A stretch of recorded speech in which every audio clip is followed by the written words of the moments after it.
الحمد لله رب العالمين والصلاة والسلام على سيد الأنبياء والمرسلين أما بعد فأعوذ بالله من الشيطان الرجيم بسم الله الرحمن الرحيم قال تبارك وتعالى في القرآن المجيد والفرقان الحميد إن الله وملائكته يصلون على النبي يا أيها الذين آمنوا صلوا عليه وسلموا تسليما اللهم صل على سيدنا ومولانا محمد وعلى آل سيدنا ومولانا محمد وآله وبارك وسلم۔ آج انشاءاللہ بخاری شریف کی کچھ حدیثیں ہیں جو کتاب الطب میں ذکر کی گئی ہیں، یعنی امراض اور ان کے علاج۔ اس سلسلے میں امام بخاری رحمۃ اللہ علیہ بہت سی حدیثیں لائے ہیں، تو ان میں سے کچھ حدیثیں حصول برکت کے لیے اور معلومات میں اضافے کے لیے انشاءاللہ آج ذکر کی جائیں گے۔ علاج جو ہے وہ نبی کریم صلی اللہ علیہ وسلم کے دور میں تھا، وہ تین طرح کا تھا۔ ایک تو جڑی بوٹیوں کے ذریعے، ان میں شہد بھی شامل ہے، کلونجی شامل ہے، اور دیگر سرکار نے جڑی بوٹیوں کا ذکر فرمایا۔ ایک تھا کسی عمل کے ذریعے، عمل مراد یہ کہ دوائیوں کے استعمال کے علاوہ، جیسے کہیں زخم ہو گیا اور انفیکشن ہو گیا تو عرب لوگ اس کو لوہا گرم کر کے داغ دیا کرتے تھے، تو وہ سڑ جاتا تھا، وہاں پہ جگہ نشان تو پڑ جاتا تھا لیکن وہ انفیکشن ختم ہو جاتا تھا، وائرس یا کوئی بھی جو کیڑے بیکٹیریا پیدا ہوئے ختم، اس سے داغ دھبا لگ جاتا تھا اور ایک عیب سا پیدا ہو جاتا تھا۔ اگر کسی ایسی جگہ ہے جو نمایاں ہے تو وہ اس طرح کا تھا۔ یوں ہی زخم لگ جائے تو اس میں ان کی طریقہ تھا کہ بوری کو جلا کر راکھ اس کو بھر دیا کرتے تھے تاکہ بلیڈنگ رکے۔ آج کل کے دور کی طرح تو تھا نہیں، خون روکنے کے لیے اس طرح کے طریقے کیا کرتے تھے۔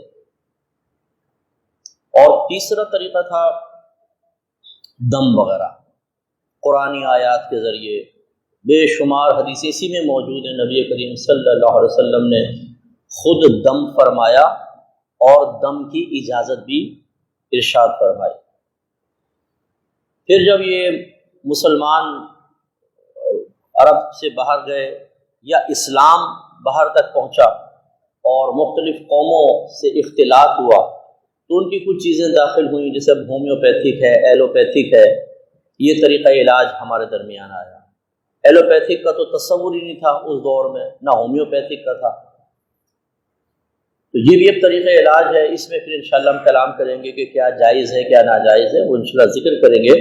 پہلے ایک حدیث دیکھیں، نبی کریم صلی اللہ علیہ وسلم نے ارشاد فرمایا کہ ما انزل اللہ داء الا انزل له شفاء۔ اللہ تبارک و تعالی نے جو بھی بیماری نازل فرمائی اس کی شفا ضرور اتاری ہے۔ تو کوئی بیماری ایسی نہیں ہے جس کی شفا نہ ہو۔ اگر ڈاکٹر کہتے ہیں جی یہ لا علاج مرض ہے، جیسے میڈیکل سائنس بعض چیزوں کے علاج دریافت کرنے سے عاجز آ گئی، کورونا بھی اٹکا پڑا ہے، ابھی تک ویکسین اس کی نہیں بن کے چکی، وہ ایک بنی خوب لگائی، الٹا ریئیکشن ہو گیا، وہ پھر سب ویکسین اس کو واپس لی، بھائی سب جگہ سے واپس دے دو، گڑبڑیشن ہو گئی۔ تو یہ کسی چیز کے بارے میں کوئی طریقہ علاج دریافت نہ کر پانا یہ ہمارا قصور ہے۔ ایسا نہیں ہے کہ اس کی دوا نہیں ہے، اگر اس کا علاج ہی نہ ہوتا، اس کے لیے کوئی شفا کا ذریعہ ہی نہ ہوتا تو پھر آپ تلاش کرنا ہی بیکار ہے، نہ کریں۔ لیکن آپ یہ دیکھیں کہ آج نہیں تو 2 سال بعد، 5 سال بعد، 10 سال بعد ڈاکٹرز کامیاب ہو ہی جاتے ہیں علاج میں۔ کینسر ایک آپ نے سنا ہوگا کہ لا علاج مرض ہے ایک زمانے میں، لیکن اب دیکھیں اس کا باقاعدہ علاج ہو رہا ہے۔ تو خلاصہ کلام یہ ہے کہ حدیث میں اور موجودہ جو حالات ہم دیکھ رہے ہیں کہ اس میں بعض امراض ایسے ہوتے ہیں کہ ڈاکٹر کہتے ہیں پہلی بات تو تشخیص ہی نہیں ہوتی۔ آج کل وہ ڈاکٹر تو رہے نہیں، جیسے حکیم اجمل صاحب کے بارے میں سنا تھا کہ وہ پردے میں عورتوں کو چیک کرتے تھے تو وہ ہاتھ پر دھاگا عورت کلائی پر باندھ کر پردے میں ان کو دھاگا پکڑاتی، وہ دھاگے کو پکڑ کر سب بتا دیا کرتے تھے کیا کیا مرض ہے۔ اب ہو سکتا ہے مبالغہ آرائی کی ہو کسی نے، بہرحال یہ واقعہ ہے۔ تو ایک مرتبہ کچھ لوگوں کو شرارت سوجی کہ چلو جی حضرت کو آزمائیں، تو وہ بھینس کے پاؤں میں باندھ کر دھاگا وہ حضرت کو پکڑا دیا۔ وہ تھوڑی دیر تک تو اپنے سابقہ تجربات کی روشنی میں ٹٹولتے رہے کہ یار یہ کون سی نسل کی عورت آ گئی ہے، سمجھ ہی نہیں آ رہی اس کی نبض۔ پھر فرمایا لگتا ہے انسان تو نہیں ہے یہ کوئی۔ تو وہ پہلے دور کے لوگ تھے۔ وہ ایک بھائی تھے، وہ بڑے مزاح کیا کرتے تھے، تو ایک ڈاکٹر صاحب کھڑے تھے کہیں پہ، میں بھی تھا وہاں، ویٹ کر رہے تھے، تو اس نے کہا جی ڈاکٹر صاحب مجھے کچھ مسائل ہیں، اگر آپ علاج کر دیں تو۔ ڈاکٹر صاحب نے کہا کیا مسئلہ ہے؟ اس نے ہاتھ آگے کیا تو انہوں نے کہا اپنا مسئلہ تو بتائیں۔ کہا کہ آپ نبض دیکھ کے بتائیں نا مجھے کیا ہے، سب میں ہی بتا دوں گا تو پھر آپ کے ڈاکٹر ہونے کا فائدہ کیا ہے؟ تو یہ کوئی میں طنز نہیں کر رہا ہوں ڈاکٹرز کے اوپر، ایک بات سمجھا رہا ہوں کہ اب جو ہے وہ مہارت تو ہے نہیں۔ اب ہمارے یہاں کیا ہوتا ہے، ٹیسٹ، آنکھ میں درد ہے یہ فلاں ٹیسٹ کروا کر لے آئیں۔ اچھا بعض اوقات وہ ٹیسٹ میں کچھ بھی نہیں آتا، مرض اپنی جگہ ہے، بولتے ہیں اس کا مطلب یہ ہے کہ یہ چیز نہیں تھی جو ہم سمجھ رہے تھے۔ اب آپ ایسا کریں یہ 4 ٹیسٹ کروا کر لائیں، اور ایک ایک ٹیسٹ کوئی 2000 کا، کوئی 1500 کا، یعنی 16,000 بعض اوقات 50,000 کے ٹیسٹ۔ پھر بھی بعض اوقات آپ دیکھیں میڈیکل سائنس ہی کہتی ہے جی پتہ نہیں۔ جب وہ کہتی ہے پتہ نہیں تو پھر ماشاءاللہ کچھ اور افراد ابھر کر اوپر آتے ہیں، بولتے ہیں ہم تو پہلے ہی کہتے تھے جادو ہے، ڈاکٹر کا کیس ہی نہیں ہے، انہیں ٹیسٹ میں نہیں آ رہا، میڈیکل سائنس فیل ہو گئی، ہومیوپیتھک ڈاکٹر کے تجربات ختم ہو گئے، یہ ماشاءاللہ اس نے جو بتایا تھا بڑا ایکوریٹ تھا۔ تم لوگوں نے فقیر کی بات نہیں مانی، خوار ہوتے رہے نا، 50,000 کے ٹیسٹ کروائے، پہلے میری بات مان لیتے اور میرے آستانے پہ آ کے 5-7 ہزار روپے میرے ہاتھ پہ رکھتے، فقیر تو میں ٹھیک کر دیتا۔ اچھا جی غلطی ہو گئی، بڑے ہاتھ جوڑ کے معافی، اب کر دیں، اب تو تم کیس بگاڑ کر لے آئے، ڈاکٹر صاحب نے بھی ایک کیس بگاڑ دیا، لیکن چلو میں کرتا ہوں۔ اب ایک سیف سائڈ رکھی ہے اپنی کہ کام بگڑ گیا، نہیں ہوا تجھے پہلے منع کیا تھا تمہیں کیوں نہیں مانی، اور ہو گیا ہاں تو بلے بلے، وقت کا غوث اعظم دستگیر یہ کھڑا ہوا۔ تو کوئی ناراض نہ ہو، میں عاملین کے خلاف نہیں ہوں، میں پہلے آپ کو کہتا ہوں ان لوگوں کے خلاف ہوں جو وسوسے ڈال کر غیر مریض کو نفسیاتی طور پہ پہلے مریض بناتے ہیں اور پھر ایسی یقینی خبریں دینے کی کوشش کرتے ہیں کہ سامنے والا سمجھتا ہے کہ ساری قوم بے وقوف ہے، سب غلط ہے، مسیحا یہ بیٹھا ہو، یہ میرا علاج کرے۔ یہ غلط چیزیں ہوتی ہیں، قوم کو اس طرح نہ لگائیں۔ آپ یہ کہیں ٹھیک ہے آپ بیمار ہیں، آپ میڈیکل علاج بھی جاری رکھیں، اور جو اللہ نے ہمیں علم دیا ہے اس کی روشنی میں ہم بھی علاج کی کوشش کرتے ہیں، اللہ برکت عطا فرمائے۔ تو دم کرنا منع نہیں ہوتا ہے۔ ایک صحابی تھے، وہ نئے نئے اسلام لائے، ایک شخص تھے نئے نئے اسلام لائے، یہ بخاری کی روایت آپ کو بتا رہا ہوں اور آگے آئے گی۔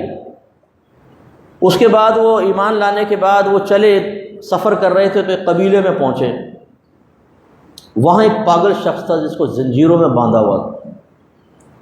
ان لوگوں کو پتہ چلا کہ جی یہ لوگ ابھی اسلام قبول کر کے آئے ہیں، تو انہوں نے کہا کہ بھئی ہم نے یہ سنا ہے کہ جن صاحب پر آپ لوگ ایمان لائے ہیں وہ اپنے ساتھ بڑی بھلائی اور خیر لے کر آئے، تو کیا اس پاگل کے علاج کے لیے بھی آپ کے پاس کچھ ہے؟ تو ان صحابی نے کہا ہے۔ انہوں نے کہا ہے تو علاج کریں۔ یہ کہتے ہیں میں 3 دن وہاں ٹھہرا اور صبح اور شام الحمد شریف پڑھ کر اس کا دم کر دیا کرتا تھا۔ کہتے ہیں تیسرا دن ہوا، اس کی زنجیریں ایسی کھل گئیں کہ جیسے کچھ ہوا ہی نہیں تھا، شفا ہو گئی فرسٹ کلاس۔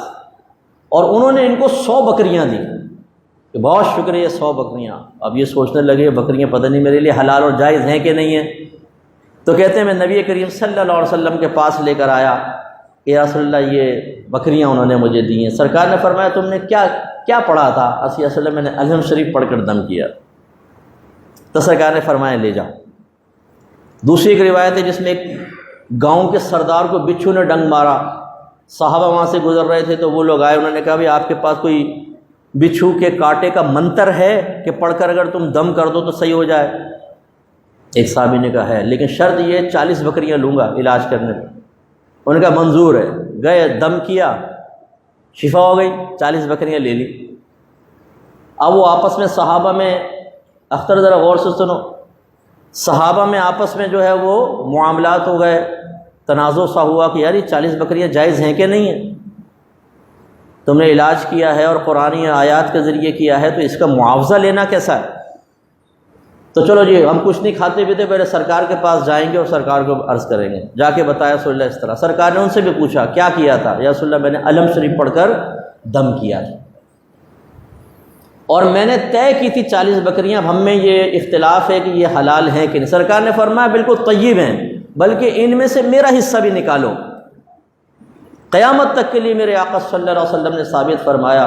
اور اس سے ذرا وہ لوگ بھی درس حاصل کریں، ڈاکٹر کو چیک اپ کی فیس ہی 3-3 ہزار روپے بعد اوقات دے دیں گے نا، چیک اپ کی فیس، ٹیسٹ 50-50 ہزار کی۔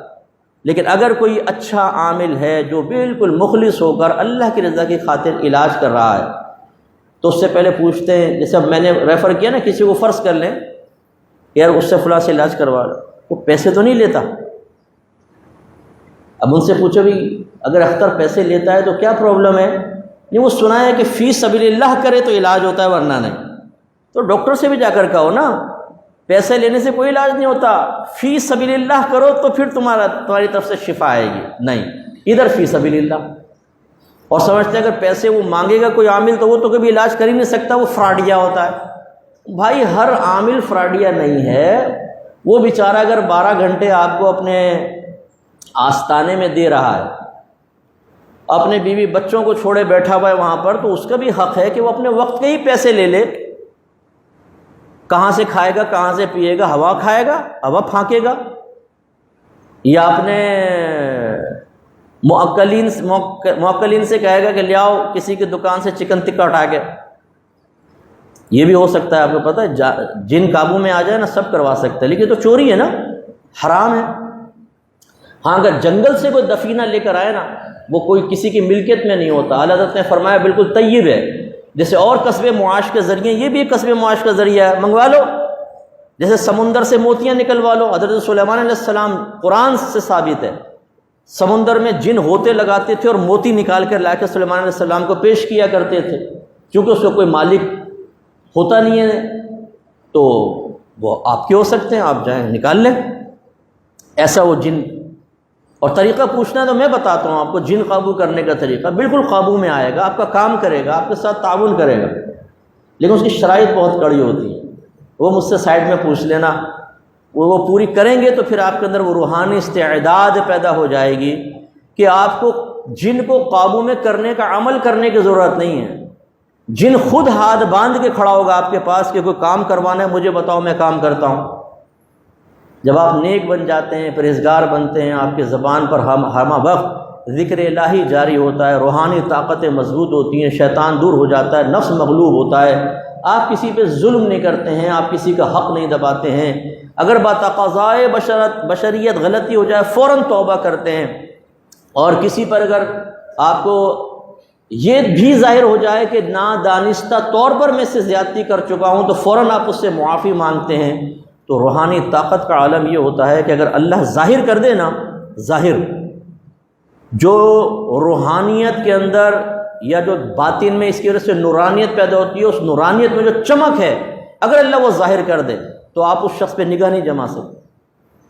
جیسے کئی ہزار وولٹ کے بلب کو اگر آپ دیکھیں تو آپ کی آنکھیں خیرہ ہو جاتی ہیں، یا ابھی باہر نکل کے سورج کو دیکھیں ذرا، آپ دیکھ ہی نہیں سکتے۔ یہ تو اللہ نے ہزارہ پردے رکھے ہوئے اپنے ہر چیز کے اندر، اگر ہر ایک کی چمک ظاہر ہوتی تو پھر تو بہت سارے کہتے ہیں ہم بھی چمک ہی لیتے ہیں چلو، تو پھر وہ اس طرف آ جاتے ہیں، یہ غیوبات ہوتے ہیں۔ تو جب ایسی صورتحال ہوتی ہے تو ایسے لوگوں کے ساتھ پھر فرشتے بھی مانوس ہو جاتے ہیں، اور جو مسلمان جنات ہوتے ہیں وہ بھی مانوس ہو جاتے ہیں۔ یہ آپ کو حیرت ہوگی کہ یہ جنات جو ہیں یہ باقاعدہ علم دین سیکھتے ہیں، کلاسز میں بیٹھتے ہیں، علم دین سیکھتے ہیں، فیس پے نہیں کرتے، فری میں پڑھ جاتے ہیں، نظر تو آتے ہی نہیں۔ تو یہ پڑھتے ہیں باقاعدہ، اور پڑھنے کے بعد ان میں عالم بھی ہوتے ہیں، ان میں مفتی بھی ہوتے ہیں، ان میں زبردست علم کی صلاحیت رکھنے والے ہوتے ہیں۔ کیونکہ مسلمہ یہ اصول ہیں کہ ان میں کافر بھی ہیں، مسلمان بھی ہیں، مرتد بھی ہیں، جس طرح ہم میں مکاتب فکر ہیں نا، ان میں بھی ہیں۔ ان میں الگ فائٹ ہوتی ہے جو ہمیں نظر نہیں آتی، ہماری الگ فائٹ ہو رہی ہے۔ ہم فیس بک یوٹیوب پہ لڑ رہے ہیں، ان کی فضائی روحانی فیس بک اور یوٹیوب ہے جس پہ ان کی فائٹ چلتی رہتی ہے۔ تو پھر جب کوئی ایک عالم دین اس طرح کی روحانیت کا حامل ہو جائے تو یہ مدد کرتے ہیں حوالے تلاش کرنے میں، چیزیں تلاش کرنے میں۔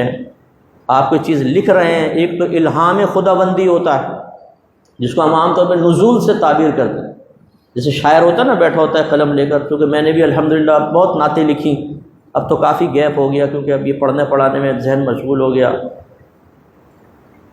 تو جب شاعر بیٹھے نا اور آمد، اس کو آمد بھی کہتے ہیں، یا نزول شروع ہو جائے، اللہ کی طرف سے ایک امداد ہوتی ہے، ایسے شعر بنتے ہیں کہ جیسے مطلب پانی ہوتا ہے نا رواں، ہوا چلتی ہے ایسے۔ یعنی میں بھارت میں تھا ان دنوں، بہت پہلے کی بات بتا رہا ہوں، بہت پہلے کی بات، شروع میں تبلیغ دین کو، تو اس وقت میں بہت نعتیں میں نے لکھی ہیں۔ تو میں بیٹھا ہوا تھا، بس وہ ایک شعر آیا لکھا ذہن میں، دوسرا تیسرا، میرے خیال میں تقریباً 100 کے قریب شعر ایک ہی نشست میں لکھے، 100 کے قریب شعر، یعنی یوں بنے بنائے شعر اترتے ہیں، بنے بنائے۔ ایسے جب آدمی تحریر کرتا ہے تو نزول ہوتا ہے، جملوں کا سلاست، روانی، یہ لفظ استعمال کرو، یہ نہیں کرو، اس میں یہ غلطی ہے، یہ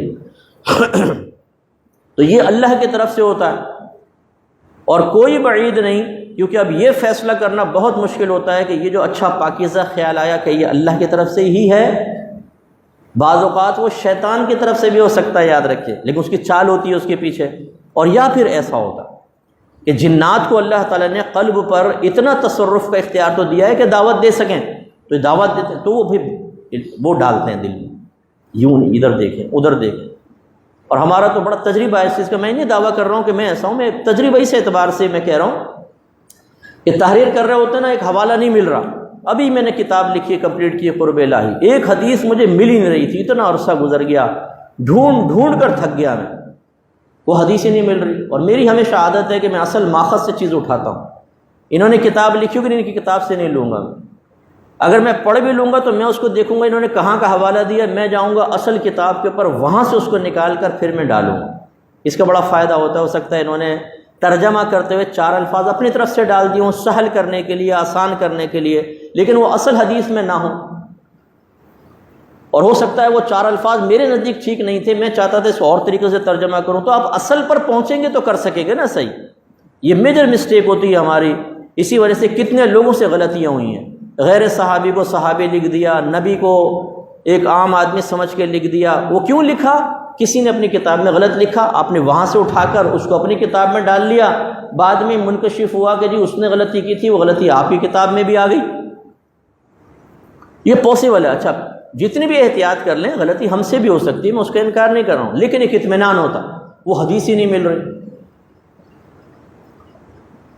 آپ یقین کیجئے، ایک دن میں بیٹھا ہوا تھا، میں سوچ رہا تھا کہاں ملے گی، ایک دم دل میں آیا یہاں ہوگی، دیکھا وہاں سے ملی وہ۔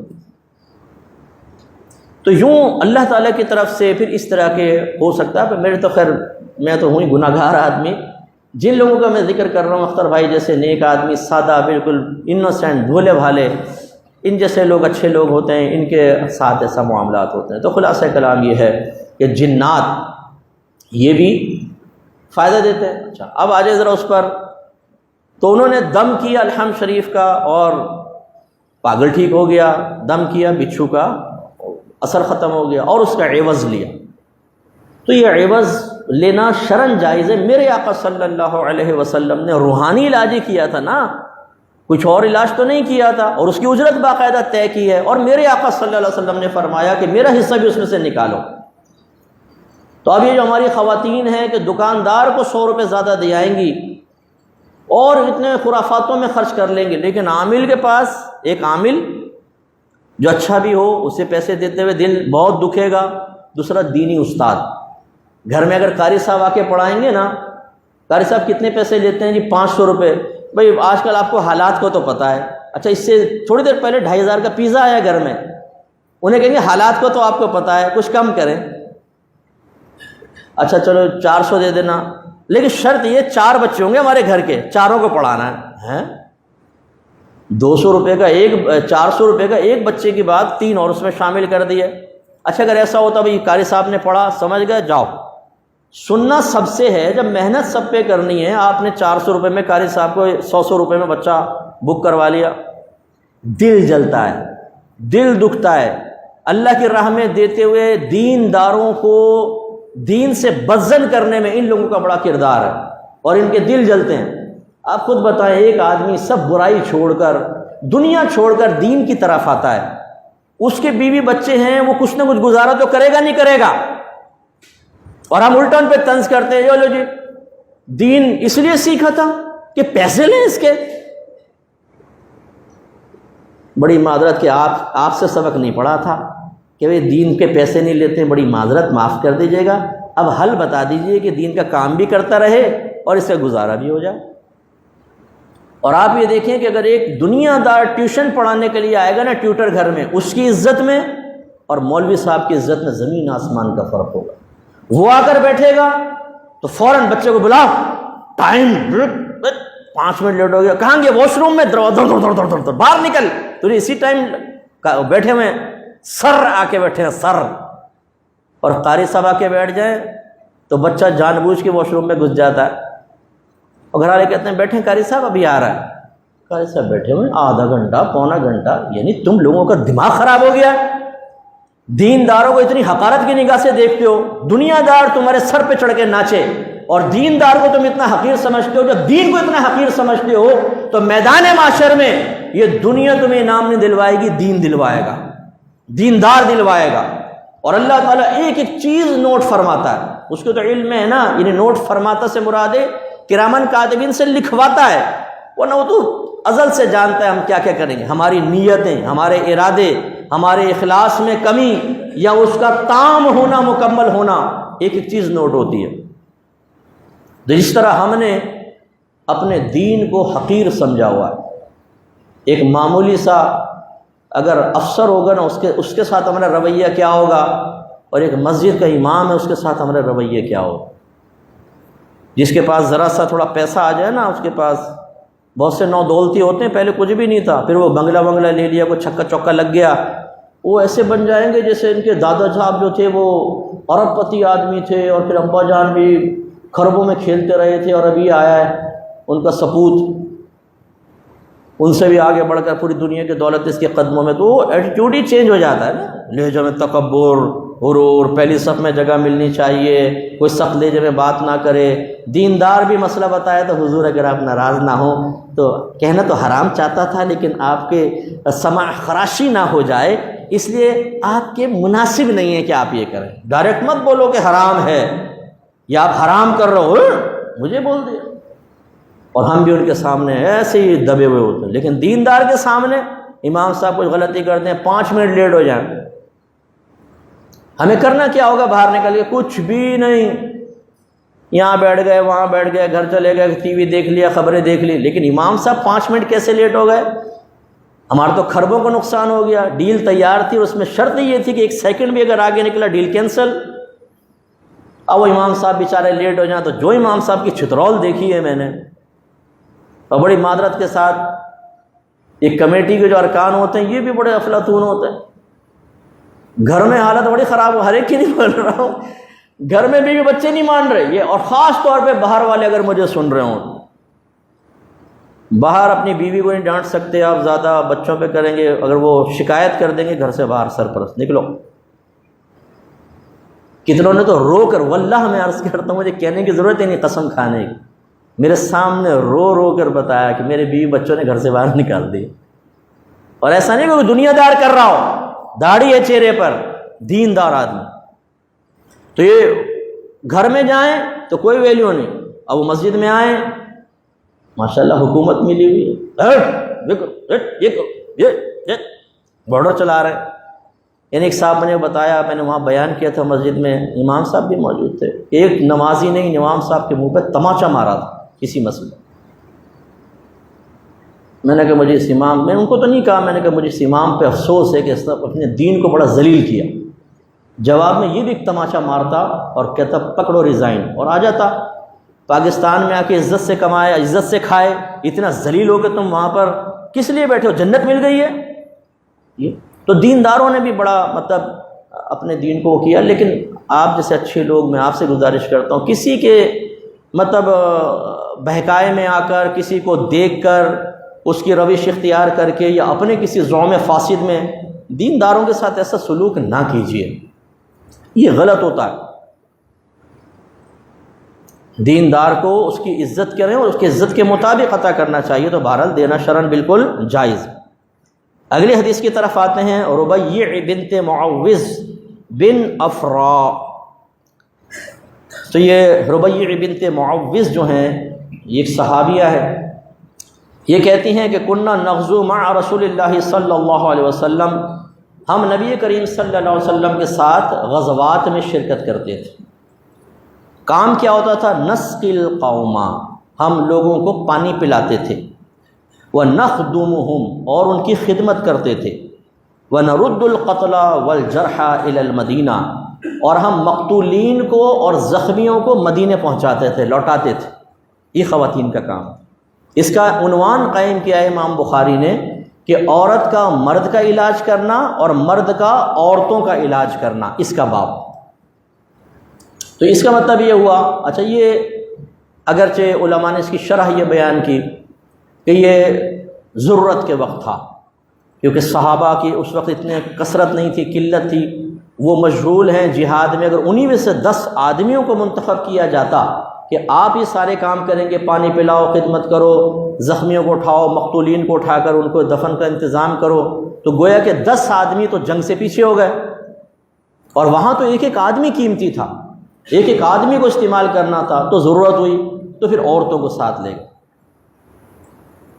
اب اور یقینی سی بات ہے کہ دیکھیں، محرم نامحرم کا فرق تو اس زمانے میں بھی تھا نا کہ نہیں تھا. ضروری تو نہیں ہے کہ کوئی جو زخمی آئے گا وہ محرم ہوگا، نامحرم بھی ہو سکتا ہے.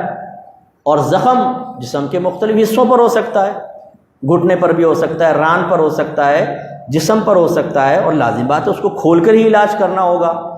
تو اس سے کئی مسائل ثابت ہوتے ہیں کہ ایک بات تو یہ کہ جب ضرورت ہو، صحیح ضرورت، اور ضرورت کا مطلب کیا ہے کہ اس کے بغیر چارہ نہ ہو، تو پھر مرد عورت کا علاج کر سکتا ہے اور عورت مرد کا علاج کر سکتی ہے، اور ہر طرح کا علاج کر سکتے ہیں. مثال کے طور پہ اگر ستر کھولنا پڑ جائے تو ستر بھی کھول سکتے ہیں. جیسے اب ایک ضرورت اور مجبوری باہر کے ملکوں میں بن گئی ہے کہ یہ ڈیلیوری جب ہوتی ہے تو وہاں مرد بھی موجود ہوں گے، میل نرس وہاں موجود ہیں، اور آپ کو پتہ ہے کہ اس میں تو پورا ستر کھولنا پڑتا. بچہ پیدا ہو رہا، نگاہ بھی پڑے گی ستر پہ، سب ہوگا. لیکن کیا وہاں مسلمان ڈیمانڈ نہیں کر سکتا کہ بھئی میرے مذہب کے مطابق صرف عورتوں کو بلاؤ؟ اور یہ اسی طریقے سے اپائنٹمنٹ لی ہوئی ہے، وہاں پہلے لینی پڑتی ہے، اور بعض اوقات تو 3-3 4-4 دن بعد کی ملتی ہے. اب اس وقت جس وقت آپ کو ٹائم ملا ہے کوئی بھی ہو سکتا ہے. اب عورت نے اگر چیک اپ کروانا ہے اور اس میں ستر کھولنے کا مسئلہ ہوگا اور وہ گئی اپنے اس ٹائم پر، تو ہاسپٹل میں اس وقت میل ڈاکٹر بیٹھا ہوا ہے تو اس کو چیک اپ تو کروانا پڑے گا، یہ مجبوری ہوتی ہے. اسی طریقے سے مرد ڈاکٹر ہیں، عورتیں آتی ہیں علاج کروانے کے لیے، ہر طرح کا علاج کرنا پڑتا ہے. ہاں، اس میں بس آدمی اپنے آپ کو دیکھے کہ اپنی نیت اس کی کیا ہے اور واقعی اس کی حاجت ہے کہ نہیں ہے. اگر کسی مقام پر نگاہ ڈالنے کی ضرورت ہی نہیں ہے، اس مقام کو کھولنے کی ضرورت ہی نہیں ہے، پھر کوئی شرارت کر کے کرے گا تو عند اللہ پکڑا جائے گا، اسے اس کی نیت پر گرفت ہوگی، اس کے عمل پر گرفت ہوگی، اور آخرت میں بھگتے گا، سزا ملے گی. لیکن عورت کے لیے تو پھر بھی جائز ہے نا، کیونکہ وہ ڈاکٹر ہے. وہ اگر سمجھتی ہے کہ اور کوئی ہے ہی نہیں ڈاکٹر تو کیا کرے وہ. بعض علاقے ایسے ہیں، ایک دفعہ درشی پڑھ دیجیے بسم اللہ.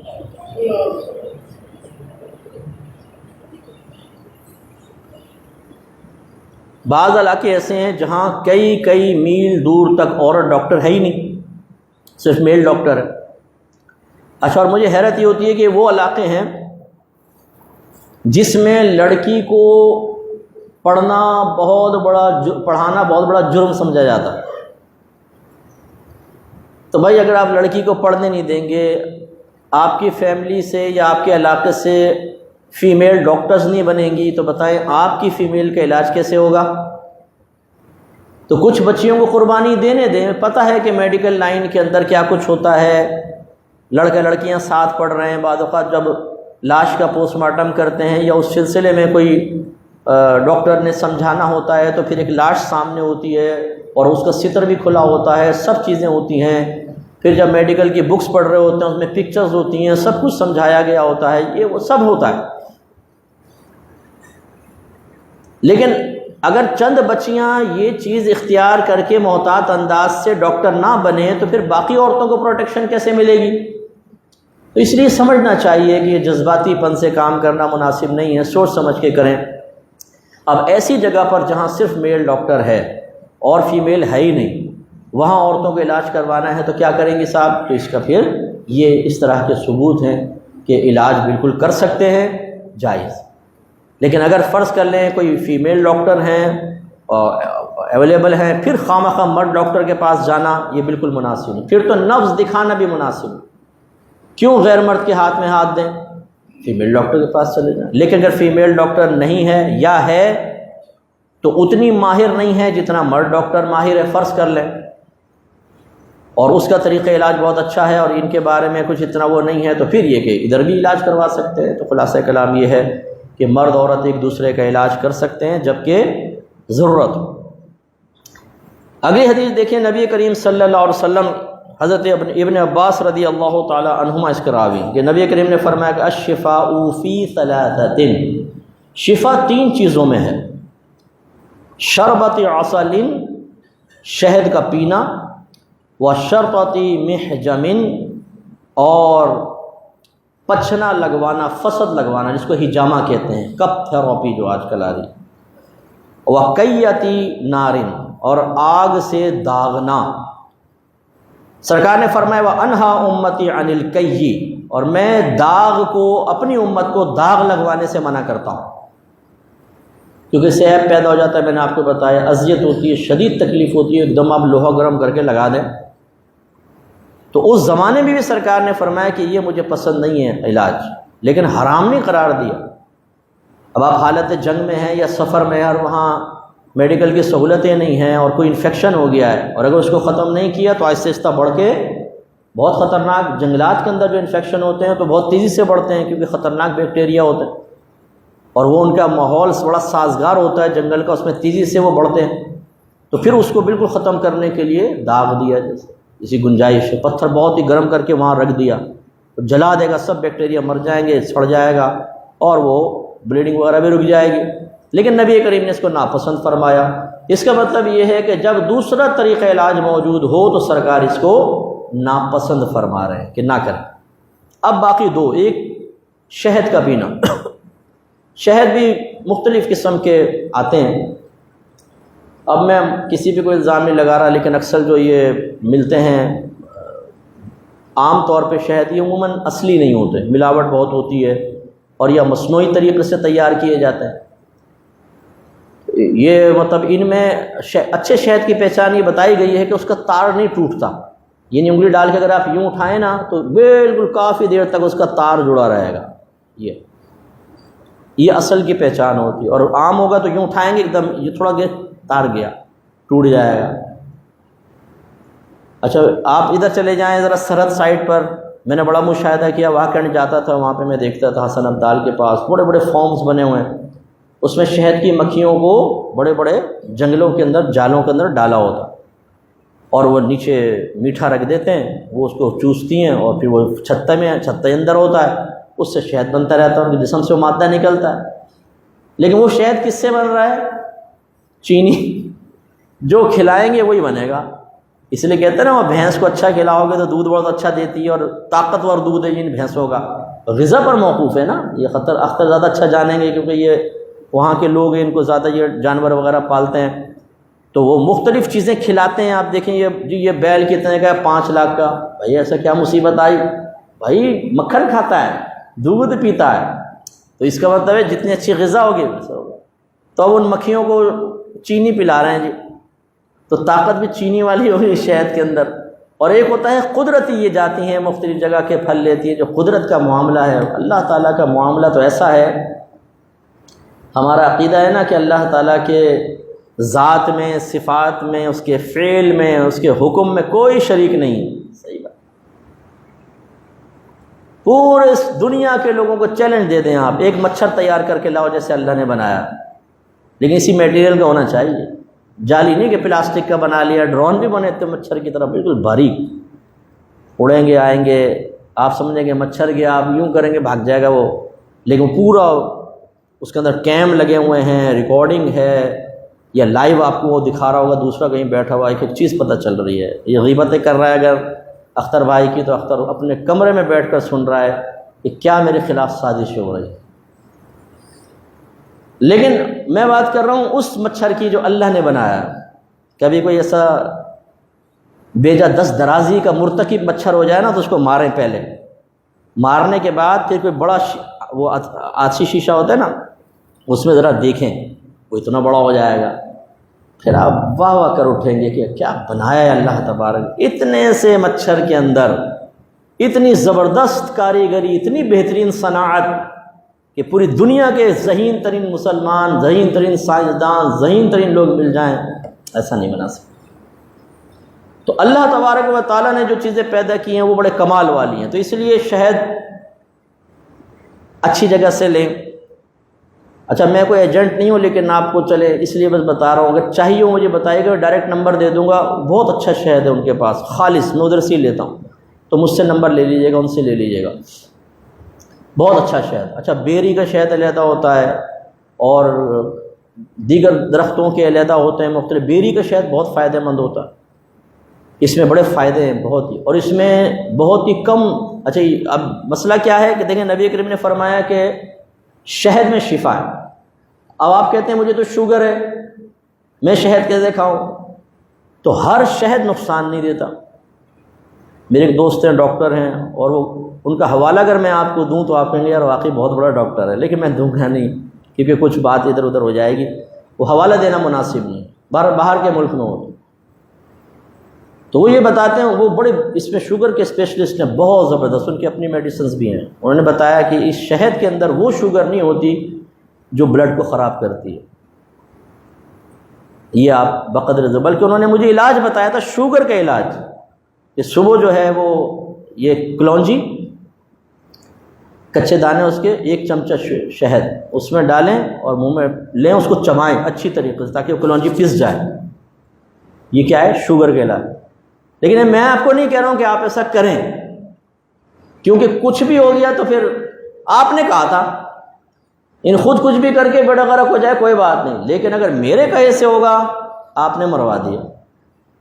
پتہ چلا باہر نکل رہا ہوں تو عورتوں کو جم غفیر لگا ہوا ہے، بھئی کیا مفتی صاحب کا استقبال کریں گے، ہمارا شوہر تو بستر پہ گر گیا، انہوں نے دیا تھا علاج، ارے بھائی معاف کرو پھر ہمیں۔ تو سمجھانے کا مقصود ہے اچھے ڈاکٹر ان سے آپ مشورہ کر لیں اور پھر آپ اس کو علاج کروائیں۔ جس کو شوگر نہیں ہے تو وہ تو ضرور شہد کو استعمال کرے، بہترین اینٹی سیپٹک اتنا زبردست ہے، اگر آپ کو کوئی زخم لگ جائے نا اس پہ شہد لگا دیں، اس میں بیکٹیریا پیدا نہیں ہوگا، بگڑے گا ہی نہیں وہ کبھی بھی۔ اب آپ کو حیرت ہوگی کہ یہ لگائیں گے تو اسپتال خراب ہے، نہیں خراب نہیں، بہترین شفا ہے شہد میں، خارجی علاج بھی بہترین ہوگا۔ حتیٰ کہ شارحین نے تو لکھا ہے کہ بالوں میں لگائیں نا شہد، جیسے لگا کے پھر 1 آدھ گھنٹے بعد دھو لیں بالوں کو، یقینی سی بات ہے چپ چپ ہو جائیں گے وہ تو، اور ویسے سو گئے تو پھر چیونٹیاں آئیں گی آپ کی مالش کرنے کے لیے، پھر چیخیں نکلیں گی آپ کے، لیکن یہ بالوں کو بہت اچھا کر دیتے ہیں۔ اچھا آنکھوں میں لگائیں، خالص شہد ہونا چاہیے۔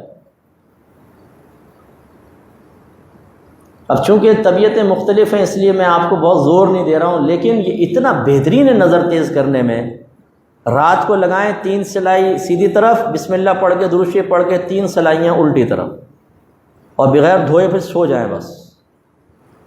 چشمے کا نمبر نوٹ کر کے رکھیے گا، کچھ عرصے بعد پھر دوبارہ ٹیسٹ کروائیے گا، آپ دیکھیں کیا ہوتا ہے، بہترین۔ شروع میں مرچیں لگیں گی آپ کو ضرور، شروع میں تو ہو سکتا ہے دل سے میرے خلاف نادانستہ طور پہ بد دعا بھی نکل جائے، مروا دی صاحب، لیکن کچھ عرصے بعد پھر وہ بد دعا سے بد ہٹ جائے گا، صرف دعا رہ جائے گی، پھر آپ دعا دیں گے کہ مفتی صاحب نے بہت اچھا علاج بتایا، لیکن ہونا اچھا چاہیے شہد۔ وہ ایسا اوٹ پٹانگ لے لیں گے، وہ ڈالیں گے، اللہ نہ کرے کوئی نقصان دے۔ اور یہ چیزیں دیکھیں، آپ اس بات کو تسلیم کریں گے کہ بڑے بڑے ڈاکٹرز علاج کرتے ہیں، ایسے ماہر ہوتے ہیں، ایک دوائی ان کو بالکل موافق آئے گی، تعریفیں کریں گے، بہترین ڈاکٹر ہے، میں علاج کرواؤں گا، وہی دوا کھاؤں گا، میرا نہیں ہوگا۔ تو پھر ہمارا عقیدہ مضبوط ہوتا ہے کہ اصل میں شفا ان چیزوں میں نہیں ہے، اصل تو شفا دینے والی ذات میرے اللہ کی ہے۔ یہ تو وسیلہ بن جاتی ہیں چیزیں۔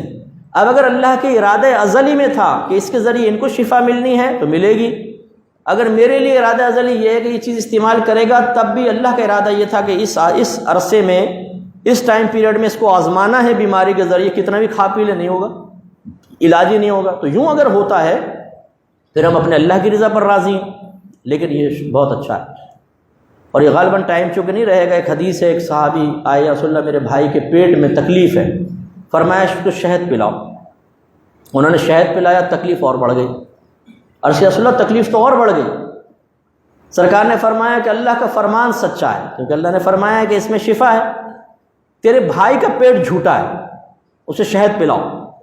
ہو گئے، انہوں نے پھر شہد پلایا، اور مرض بڑھ گیا، یا رسول اللہ اور سخت ہو گیا۔ سرکار نے فرمایا اللہ کا فرمان سچا، تیرے بھائی کا پیٹ جھوٹا ہے، تو شہد پلاؤ۔ تیسری مرتبہ شہد پلایا، اللہ نے شفا دے دی۔ اچھا، اب حدیث کو سمجھنے کے لیے بھی ذرا عقل چاہیے۔ نبی کریم صلی اللہ علیہ وسلم کو ان کی شہد کے ذریعے شفا بذریعہ وحی پتہ چل گئی تھی، اسے سرکار نے فرمایا پلاتے رہو، ہمیں پتہ ہے کہ شفا اسی سے ہونی ہے، آپ کو مجھے تو نہیں پتہ۔ اب ایسا نہ ہو کہ ہم قبر تک پہنچا دیں سامنے والے کو، اس لیے جب تک آپ معالج نہ ہوں، آپ کو صحیح علاج کرنا نہ آتا ہو، آپ جسم کی طبیعت، اس کی کیفیات سے ناواقف ہوں، تجویز علاج حرام ہے، یاد رکھیں، حرام۔ ہم تو بڑے آرام سے کہتے ہیں نا کہ میں ایک علاج بتاتا ہوں، دیکھیں طب نبوی، بھائی طب نبوی بتانا بھی آسان نہیں ہے۔ پہلے دور کے لوگوں کی غذائیں دیکھیں، فضا دیکھیں، ان کی قلت خوراک دیکھیں، وہ زندہ رہنے کے لیے کھاتے تھے اور ہم کھانے کے لیے زندہ ہیں۔ ایسا ٹھوسیں گے، اور شادی بیاہ میں تو بعض لوگ ناشتہ اور دوپہر کا کھانا ہی نہیں کھاتے ہیں، نہیں بچوں بھی نہیں کھاؤ، رات میں ہی کھائیں گے، یہ بسکٹ کھا لو ایک آدھ، فاقہ کرو، رات میں ڈٹ کر کھائیں گے، جشن منے گا زبردست قسم کا، اور ٹینکیاں فل۔ یعنی ایک صاحب کے بارے میں مجھے پتہ چلا کہ وہ 3 بوتلیں ایک ساتھ پیتے ہیں، کہتے ہیں کیسے، یوں ہاتھ میں لے لیتے ہیں، 3 اسٹرو ڈالتے ہیں ایک ساتھ، 3 کا فیض۔ یہ مطلب آسان کام نہیں، یہ باکرامت لوگوں کے کام ہے۔ اب ایسے باکرامت جن کے معدے اصلی غذا سے بیمار پڑ جائیں اور نقلی سے اڑ جائیں۔ ابھی ایک صاحب گٹکا کھا رہے، انہوں نے بیچ میں چھوڑ دیا، تو میں نے کہا تم نے پھر گٹکا کھانا شروع کر دیا؟ کہنے لگے اصل میں جب تک میں گٹکا کھاتا رہا نہ دانتوں میں گرم لگتا تھا، نہ ٹھنڈا، اور دانت بھی بڑے مضبوط تھے، چھوڑا تو سب کچھ خراب ہے، اب دوبارہ گٹکا کھا رہا ہے۔ میں نے کہا تیرا دماغ خراب ہے بے وقوف انسان۔ تو اب یہ دیکھیں کہ گندی چیزیں کھا کر ہم صحت مند رہتے ہیں، انہیں جب آپ پاکیزہ غذا دیں گے تو ہو سکتا ہے ان کا معدہ اس کو قبول ہی نہ کرے، اور پتہ چلے کہ جی آپ پر فرد جرم عائد ہو گئی ہے۔ اور اختر بھائی ہتھ کڑیاں لگی ہوئے کھڑے ہوئے ہیں، اور نیوز پر آ گیا جی مسجد کے مؤذن نے غلط علاج تجویز کر کے 14 بچوں کے باپ کو قبر تک پہنچا دیا، کام ہو گیا۔ تو یوں خدا را یہ نہیں کہ آپ نے کہیں فضائل پڑھے، طب نبوی کی کتاب لے لی بازار سے، اور اس میں آپ پڑھ کے علاج تجویز کر رہے ہیں۔ طبیعتیں مختلف ہو سکتی ہیں، جیسے ابھی ایک حدیث آگے ہے، کیونکہ ٹائم کم اس لیے حدیث نہیں پڑھ رہا ہوں۔ کچھ لوگ آئے، اورائنا قبیلے کے تھے، تو وہ مدینے آئے نا، تو ادھر کی آب و ہوا ان کو سازگار نہ رہی، تو وہ بیمار پڑ گئے، پیٹ کا مرض ہو گیا، ان کے پیٹ پھول گئے۔ تو عرض کیا رسول اللہ ہمارے ساتھ ایسا مسئلہ ہوا، نبی کریم نے فرمایا ان کو مدینے سے باہر لے جاؤ، وہاں صدقے کے اونٹ تھے، یعنی زکوٰۃ جو وصول ہوتی تھی نا، تو وہ وہاں رکھے ہوئے تھے۔ سرکار نے فرمایا ان کو اونٹنیوں کے دودھ میں ان کا پیشاب ملا کر پلاؤ تو یہ شفا ہو جائے گا۔ وہ گئے، ملایا، شفا ہو گئی۔ اب وہ ایسے مطلب خبیث باطن لوگ تھے کہ وہ مرتد ہو گئے، اور سرکار کا جو چرواہا تھا اس کو قتل کیا، اونٹ ہانک کر لے گئے۔ اب وہ چھپی تو رہتی نہیں نا بات، گئے کچھ تو دیکھا ہوئی یہ، اور اس ٹائم تو آپ کو پتہ ہے کھوجی کتنے زبردست تھے، عرب لوگ قدموں، ابھی آپ اندرون سندھ چلے جائیں، پولیس نہیں پکڑ سکی، کھوجیوں کو بلاتے ہیں کہ بتاؤ یہ آدمی یہاں سے چلا ہے کہاں ہوگا، کتے کی ضرورت بھی نہیں ہے، وہ کھوجی آپ کو وہاں تک پہنچا دے گا۔ بھینسیں چراتے ہیں نا، یہ بتائے گا یہ بچہ، بھینسیں چراتے ہیں، کھوجیوں کو بلاتے ہیں، یہ بھینس اس وقت کہاں ہوگی، پہنچا دے گا آپ کو کہاں بھینس کھڑی ہے اس وقت، قدموں کے نشان سے۔ کتنے میں مٹا دیں آپ، کتنے زبردست، وہ پہنچ گئے، پکڑ لیا، پھر ان کو سزا دے کر مارا۔ اب امام اعظم ابو حنیفہ رضی اللہ تعالیٰ عنہ کہتے ہیں کہ یہ علاج، طریقہ علاج نبی کریم کو بذریعہ وحی بتایا گیا کہ ان کا علاج اسی میں ہے، تو خاص ان کے لیے سرکار نے علاج تجویز فرمایا۔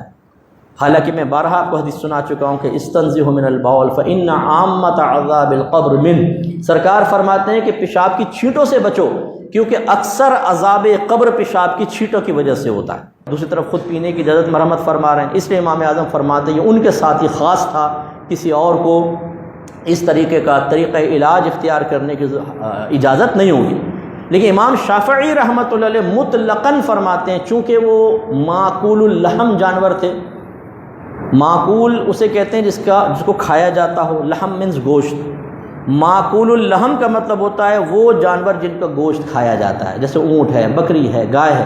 تو امام شافعی نے اس سے نتیجہ نکالا کہ ان کا پیشاب پاک ہے، حتیٰ کہ پی بھی سکتے ہیں، علاج کی غرض سے پی سکتے ہیں۔ اب بھی میں نے یہ بھی آپ کو بتایا تھا، میں مدینہ منورہ گیا تو وادی بیدا مشہور ہے نا، وہ وادی جن بھی کہتے ہیں، حالانکہ کچھ بھی نہیں ہے جن ون، وہ تو گریوٹی کی وجہ سے گاڑی چلتی ہے، وہ مشہور کرتی ہے جن ہے یہاں پہ، وہ گاڑی دھکا دیتے ہیں، یعنی ان کو اور کوئی کام نہیں ہے، گاڑی کھڑی کر دو بند کر کے، جن آ جائیں گے، جی بس دھکا لگاؤ، بھی گاڑی بند ہو گئی ہے، وہ دھکا شروع ہو جائے گا۔ یار خدا کا خوف کرو بھائی، 3 مقام ہے دنیا میں جہاں پہ ایسی گریوٹی کی اونچائی پر بھی وہ گاڑی یوں چلتی ہے تیزی سے، نیوٹرل ڈال دیں 100 کی سپیڈ سے چلے گی، ہم نے پریکٹیکل کیا خود۔ وادی بیدا میں ہم پہنچے نا تو وہاں مجھے بڑی رغبت ہے اونٹوں سے، پرانے زمانے کی ہر چیز سے مجھے بڑی رغبت ہے۔ مجھے تو لگتا ہے میرے کوئی آبا و اجداد عربی تھے، عربی النسل، وہاں جاتا ہوں تو لگتا ہے اپنے آبائی گھر میں آ گیا ہوں، ایسا ہی نہیں، وہاں کا ماحول، وہاں کی گرمی، وہاں کی فضا بڑی طبیعت کو موافق۔ تو میں نے کہا دودھ پیتا ہے، اسی ٹائم نکال کر اونٹنی کا دودھ دیتے۔ اچھا یہ بوتلوں میں کچھ رکھا ہوا تھا، میں سمجھا یہ شہد ہے، میں نے کہا بعد میں پوچھوں گا یہ شہد ہوگا تو خرید لوں گا۔ تو اس نے مجھ سے آ کے کہا کہ یہ ملانا ہے اس میں نے کہا یہ، میں نے اسے پوچھ لیا کہ کیا ہے، کہنے کہ بول ہے اس کا، پیشاب۔ میں نے کہا نہیں بھائی، تو وہ اب بھی پیتے ہیں وہاں پہ، پیشاب ملائیں گے، عرب لوگ آتے ہیں گاڑیوں کے اندر پیشاب ملا کر وہ پیتے ہیں شفا کے لیے، کیونکہ وہ ان حدیثوں کے اوپر عمل کرتے ہیں۔ تو خلاصہ کلام یہ ہے کہ نبی کریم صلی اللہ علیہ وسلم نے علاج تجویز کیا، اب دیکھیں ان کے لیے کر لیا، لیکن ہر ایک کے لیے تو نہیں ہے، اس لیے ضروری نہیں ہے کہ حدیث میں کوئی چیز آئے تو آپ فوراً کہیں چونکہ طب نبوی میں اس لیے میں کر لیتا ہوں۔ نقصان ہو سکتا ہے، بعضوں کی طبیعت گرم ہوتی ہے، اس کو کہتے ہیں مزاج گرم ہے، ٹھنڈی دوائیں نقصان دے سکتی ہیں، بعض کا مزاج سرد ہوتا ہے، ان کے لیے دوسری قسم کی دوائیں ہوتی ہیں، حکیم بہتر جانتے ہیں، یا ڈاکٹرز جو ہیں وہ، ویسے ڈاکٹرز کو اس کو عموماً نہیں کرتے، حکیم بہت اس کو اہمیت دیتے ہیں کہ طبیعت اور مزاج کیسا ہے، اس کے موافق پھر دوا دیتے ہیں۔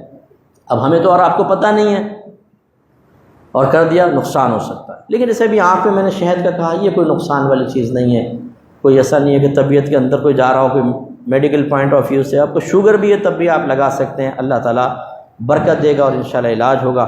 چلیں انشاءاللہ باقی حجامہ کے اوپر اگلے نیکسٹ اس میں کلام کریں گے، اور بھی کئی حدیثیں، وآخر دعوانا ان الحمدللہ۔